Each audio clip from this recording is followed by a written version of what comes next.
Kawasan Muara Angke yang berada di garis pantai Jakarta Utara ini seharusnya ditumbuhi tanaman mangrove atau bakau.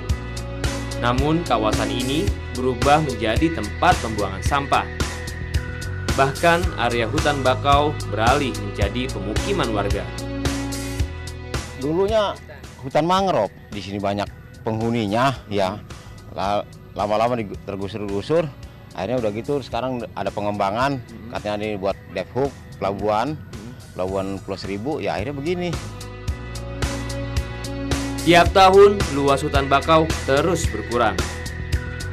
Hilangnya hutan bakau akibat alih fungsi peruntukan menjadi bangunan dan tempat pembuangan sampah. Dan dari sekian besar yang kita miliki dulu itu, sekarang hanya tinggal 20%.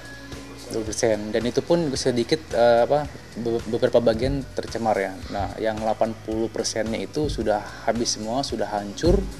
Dan itu ada yang alih fungsi dan juga dikonversi yang sekarang menjadi supermarket, ada menjadi perumahan dan juga tempat wisata yang lainnya itu ya. Pemerintah DKI Jakarta berencana akan mengembalikan kawasan hutan bakau yang rusak. Target konservasi mencapai 350 hektar dan hingga tahun ini sudah terrealisasi 250 hektar. Selain fungsi peran daripada pemerintah daerah, juga minta bantuannya kepada perusahaan-perusahaan yang berpartisipasi sana. Dan sampai sekarang kurang lebih sudah tercatat sekitar lebih dari 20 perusahaan berpartisipasi menanam mangrove di sana. Hutan bakau selebar 200 meter dengan kerapatan yang memadai dapat meredam kekuatan gelombang pasaran air laut. Mangrove juga dapat menyediakan hasil hutan seperti kayu dan berpotensi menjadi kawasan wisata alam. Tempat ini seharusnya ditumbuhi oleh tanaman bakau. Namun, justru sebaliknya, tempat ini berubah menjadi tempat pembuangan sampah. Padahal, jika ini ditumbuhi oleh tanaman bakau, akan menyelamatkan kita semua.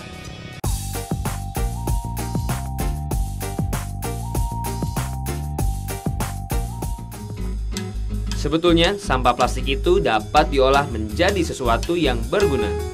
Sampah plastik ini ternyata memiliki manfaat. Meski bagi sebagian warga sudah tidak berguna, namun di tangan Baidowi, sampah ini justru menjadi barang yang bernilai jual. Nah, dari sampah atau limbah plastik ini ternyata banyak bisa dimanfaatkan, seperti di tempat Pak Baidowi ini. Limbah plastik diolah menjadi barang setengah jadi yang berbentuk pelet dan benda lainnya yang tentu bernilai ekonomis. Di tempat ini, dalam sehari, Baidowi mengolah 5 ton limbah plastik dibantu 40 orang pekerja. Botol plastik bekas dipilah, lalu dihancurkan, kemudian dicuci dan dikeringkan. Ke depan, usaha recycle ini akan semakin bagus. Jadi dengan keberadaan sumber bahan bakunya itu kan dari alam yang tidak bisa terbarukan, dari minyak bumi. Sementara harga minyak bumi kan terus naik. Nah, kalau itu tidak bisa tergantikan, maka perusahaan-perusahaan akan menggunakan bahan dari recycle. Baidowi juga menularkan pengolahan limbah di warga sekitar. Ia berharap warga bisa mengolah limbah dan menjadi sumber penghasilan.